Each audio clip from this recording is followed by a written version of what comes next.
시청자 여러분 안녕하십니까? KBC 8시 뉴스 시작합니다. 더불어민주당이 89.77%의 압도적인 표 차이로 이재명 전 대표를 당의 대선 후보로 확정했습니다.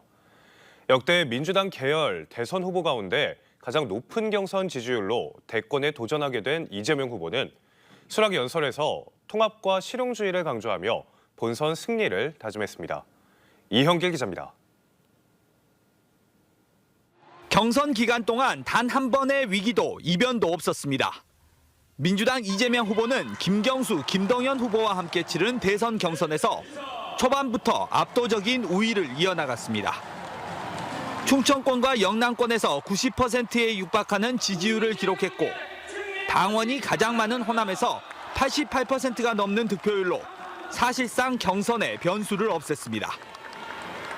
수도권 당원 투표와 여론조사까지 합산한 결과 이재명 후보는 89.77%의 지지율로 당의 대선 후보로 최종 확정됐습니다.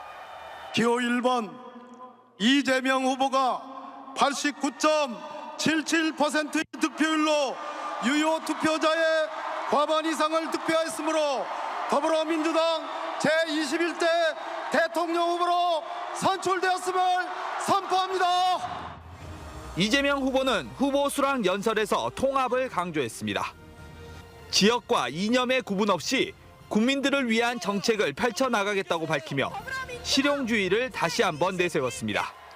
반드시 승리하고 정권을 탈환하겠습니다. 완전히 새로운 나라, 희망과 열정 넘치는 진짜 대한민국을 만들어서 보답하겠습니다.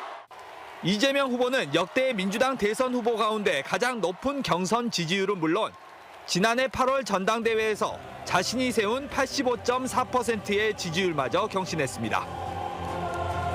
압도적인 표 차이로 대선 경선 흥행에는 실패했지만 네거티브 없는 선거전으로 본선 경쟁력 강화에 계기를 마련했다는 평가도 나오고 있습니다. KBC 이영길입니다. 평년 같으면 남녘 곳곳은 만개한 봄꽃을 즐기려는 인파로 북적일 때인데요. 올해는 썰렁하기만 합니다. 구제역이 좀처럼 수그러들지 않고 있는 데다가 이상 기온과 조기 대선까지 겹쳤기 때문인데요. 가뜩이나 어려운 상인들에게 직격탄이 되고 있습니다. 강동일 기자의 보도입니다. 매년 봄철이면 활짝 핀 벚꽃을 즐기려는 인파로 북적이던 영암 왕인문화축제장 주변. 하지만 올해는 썰렁하기만 합니다. 영암구는 지난 3월 구제역이 발생하자 축제를 연기했지만 구제역이 사그러들지 않자 결국 축제를 취소했습니다. 봄철 관광 특수를 기대했던 상인들은 울상입니다. 엄청 크죠. 지금 냉장고 가득 차 넣어놨거든요. 그 막 소스 같은 거 하다못해 막 고사리 이런 거 삶하고 다 봉지봉지 넣어놨거든요. 육개장 끓일 것을. 근데 막 너무 막 그런 거 어떻게 써야 될지 그러고 있어요 지금. 쌀쌀한 이상 기온도 직격탄입니다. 한파가 4월까지 이어지면서 전남의 봄축제는 흥행 부진을 겪었습니다. 지난달 개최된 광양 매화축제 방문객은 절반 가까이 줄었고 구례 산수유 축제는 18%, 여수 영취산 진달래 축제도 25%나 감소했습니다. 여기에 조기 대선까지 치러지게 되면서 5월 개최 예정이던 유한황토 갯벌축제는 9월로 연기됐습니다.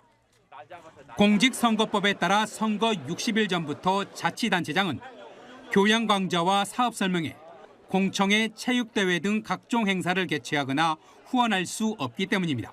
대통령 선거가 확정되면서 지방자치단체에서 행사 개최와 관련하여 많은 질의가 들어오고 있습니다. 서면 질의로 10건씩도 들어오고 전화로도 수시로 들어오고 있습니다. 봄 관광 특수를 기대했던 상인들이 구제역과 이상기온 그리고 조기 대선으로 인해 시름이 깊어지고 있습니다. KBC 강동일입니다. 여수산단 연속 기획보도 오늘은 두 번째 순서로 행정의 역할에 대해 짚어봅니다. 세계 경제 불황에도 울산 국가산단에는 기업들의 천문학적인 투자가 이어지고 있는데요. 기업하기 좋은 환경 때문이라는데 여수 국가산단과는 어떤 차이가 있는지 박성호 기자가 취재했습니다. 지난 2022년 이후 울산 산단에서 진행되고 있는 대규모 프로젝트는 모두 6건, 투자된 사업비만 무려 20조 원에 달합니다. 불황에도 울산 산단에 활발하게 투자가 이루어지는 이유 중 하나는 적극적인 행정 서비스 덕분입니다. 울산시는 2022년 첫 대형 사업이었던 현대자동차 전기차 신공장 프로젝트를 위해 원스톱 서비스를 담당할 전담 공무원을 배치했습니다. 현대차 사업장으로 출근한 해당 공무원은 기업의 600여 건에 달하는 인허가를 직접 해결했습니다. 법과 규정에 제동이 걸리면 정부에 직접 건의해 법령을 바꿔가면서까지 해법을 찾아냈습니다. 그 결과 3년 정도 걸릴 것으로 내다봤던 600여 건의 인허가는 10개월 만에 처리되는 등 첫 원스톱 전담 공무원 제도가 성공을 거뒀습니다. 다른 곳에서 인허가 지연으로 수십, 수백억 원의 이자 비용을 떠안던 기업들이 울산을 찾게 되는 선순환 구조도 이어졌습니다. 건설 경기도 굉장히 활성화될 수 있었고, 그리고 이러한 인허가 단축 사례가 또 전국적으로 또 다른 기업에도 많이 전파가 되면서 후속 투자가 이어지는데 굉장히 큰 효과가 있었습니다. 울산시는 대형 프로젝트마다 전담 공무원 2명을 배치해 유치 대상 기업들과 소통하고 신뢰를 이어가고 있습니다. 여수시도 2015년부터 여수산단 기업들을 대상으로 원스톱 서비스 지원팀을 운영하고 있습니다. 하지만 지역 기업들의 반응은 차갑습니다. 뭐 얘기가 안 된다고 하니까 평소에 하던 거에서 조금이라도 변화를 주면 이제 안 하려고 하는. 기업 유치를 위해 전담 직원을 배치하고 성과를 낸 직원에게 정당한 보상을 주는 시스템이 필요한데 이는 전적으로 지자체장의 의지에 달린 문제입니다. 시장의 어떤 의지, 또 사실 우리 공무원들을 또 변해야 되겠지만 제일 중요한 것은 시 도지사의 어떤 가감한 어떤 변신, 변화, 기업을 지원해서 기업이 잘 되게 되면 결국은 우리 시도 잘 되는 거고 도도 잘 되는 겁니다. 바깥 세상의 변화를 외면하다 벼랑 끝에 내몰린 여수산단.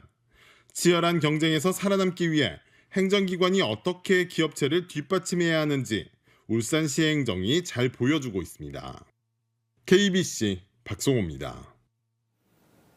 휴일인 오늘 광주의 한낮 기온이 25도까지 오르는 등 광주 전남 전역이 따뜻한 봄 날씨를 보였습니다. 내일 아침 최저 기온은 나주 9도, 목포 12도 등 9도에서 13도, 낮 최고 기온은 광주 22도, 순천 24도 등 17도에서 24도 분포로 오늘과 비슷하겠습니다.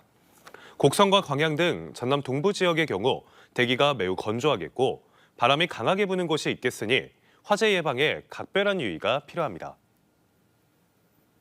프로야구 기아 타이거즈가 이틀 연속 리그 선두 LG 트윈스를 제압하며 분위기를 끌어올렸습니다. 기아는 오늘 광주 기아 챔피언스필드에서 열린 LG와의 주말 3연전 마지막 경기에서 최영우의 솔로 홈런과 김선빈의 적시타에 힘입어 LG를 3대2로 이겼습니다. 마운드에서는 정혜영이 지난달 30일 한화전 이후 9경기 연속 비자책점 행진을 펼치며 시즌 7세이브를 기록했습니다. 국토교통부가 12.29 여객기 사고 유가족 맞춤 지원을 위한 현황조사에 착수했습니다. 국토부는 심리상담, 생활지원 등 유가족에게 실질적으로 도움이 될 만한 지원책을 마련하기 위해 대면, 비대면 등 다양한 방식으로 유가족 현황조사를 벌일 예정입니다. 조사 업무는 광주지방변호사회가 담당하며 법률적인 관점에서 유가족 실태와 지원 필요사항도 함께 점검할 예정입니다. 지난해 광주 전남에서 경찰에 적발된 교통법규 위반 사례가 220만 528건으로 나타났습니다. 27일 광주 전남경찰청에 따르면 이는 전년보다 14만 건 감소했으나 속도 위반 단속은 171만 건으로 전체 단속 건수의 78%에 이른 것으로 집계됐습니다. 이어 신호 위반 30만 2,163건, 안전띠 미착용 4만 8,031건, 중앙선 침범 2만 3,397건 등으로 나타났습니다. 광주 전남에서 기관을 사칭하고 금품을 가로채는 전화금융사기 피해 신고가 잇따르고 있습니다. 광주 전남경찰청에 따르면 올해 1월부터 4달간 광주 전남에서 집계된 기관 사칭, 피싱 범죄 등 신고 건수는 총 56건으로 나타났습니다. 경찰은 대리구매나 선결제 등을 통해 사기 행각이 이루어지고 있다며 피해 예방을 위해 각별히 주의해달라고 당부했습니다.